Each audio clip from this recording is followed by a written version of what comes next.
Frame అయితే ఉన్నది చూసారు కదా! సేమ్ మోడల్ గణేష్ ఇక్కడైతే కలర్ అయితే అయ్యింది. ఇంకా ఆల్మోస్ట్ అయితే అవ్వలేదు.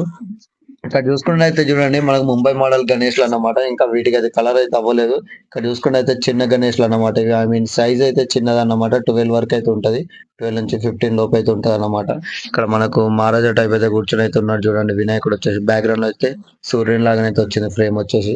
ఇక్కడ చూసుకున్నట్టయితే ఇంకా వీటికైతే ఏం పెట్టలేదన్నమాట ఫ్రేమ్ గిన. ఇంకా కలరింగ్ గూడా అవ్వలేదు. ఇంకేం ఇంకా తయారైతే అవుతున్నాయి ఇప్పుడిప్పుడే. ఈ షెడ్‌లో వచ్చేసి మనకు చాలా వరకైతే ముంబై మోడల్ గణేష్‌లయితే ఉన్నాయి. ఇక్కడ చూస్తున్నారు కదా! డిఫరెంట్ డిఫరెంట్ మోడల్స్ అయితే ఉన్నాయి చూసారుగా. ఫ్రేమ్‌కొచ్చేసి సైడ్‌కి గుర్రాలు గూడా ఉన్నాయి చూడండి. ఈ గణేశుడికొచ్చేసి స్మైలీ ఫేస్ తోనైతే ఇక్కడ ఉన్నాడు. చూసుకున్నట్టయితే చూడండి కొన్ని గణేష్‌లకైతే కలరింగ్ అయితే అయ్యింది. అవైతే చూపిస్తున్నాను. ఇక్కడ మనకు లెఫ్ట్ సైడ్‌లో వచ్చేసి చూడండి, రైట్ సైడ్‌లో వచ్చేసి చూడండి. రైట్ సైడ్‌లో ముంబై మోడల్ గణేష్‌లయితే ఉన్నాయి గదా! ఫ్రేమ్‌కొచ్చేసి మనకు సూర్యుని టైప్ అయితే వచ్చాయి. పైన సైడ్‌లో గుర్రాలు గూడా వచ్చాయి. ఇక రైట్ సైడ్‌లో చూసుకున్నట్టయితే చూడండి వినాయకుడు పెద్ద తొండంతోని, చెవులతోనైతే ఉన్నాడన్నమాట. బ్యాక్‌గ్రౌండ్‌లో ఫ్రేమ్ గూడా